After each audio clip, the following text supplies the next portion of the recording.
all my earlier speakers have made it really very easy for me and in turn a little boring for you because it will be a lot of repetition.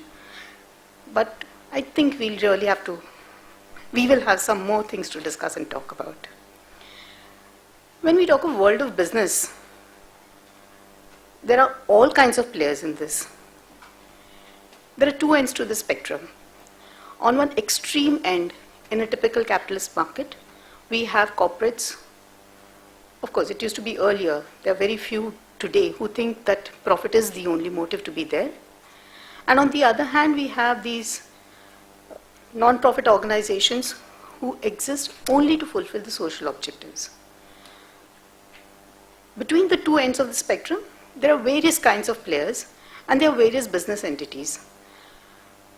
And each of these entities respond to the society needs in multiple ways. Again, here there are two ends to the spectrum. The one end is philanthropy, like what the earlier speaker said.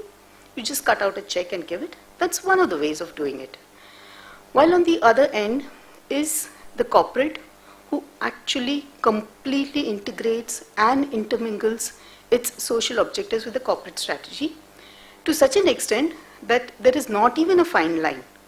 It's just completely merged. So with these two extremes, on one hand the corporates and the different kinds of corporates, and on the other hand the way they give, I think each one has to find a way and his stability line where the corporate can give in a manner the society likes to receive it and not in a manner that he wants to give it. Having said that, like the other speakers, I too have a little reservation on the word social and on the word responsibility. I'm not very comfortable with that, and we've spoken enough about this. Now, while the business is getting complex and complicated, and we all know that there's so much of disparity in this world, there's so many too many have-nots and very few haves. Statistics are all over the place. We repeatedly know about it. But when we refresh the statistics and we seriously look at it, we understand the magnitude on the brink of which we are standing today.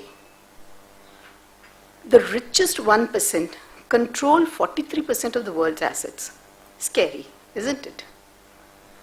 The bottom 50% have access to only 2% of the world's assets. The kind of poverty is multidimensional. The companies are multidimensional. The manner in which you give is multidimensional. The receivers are multidimensional. What do you do and how do you do it?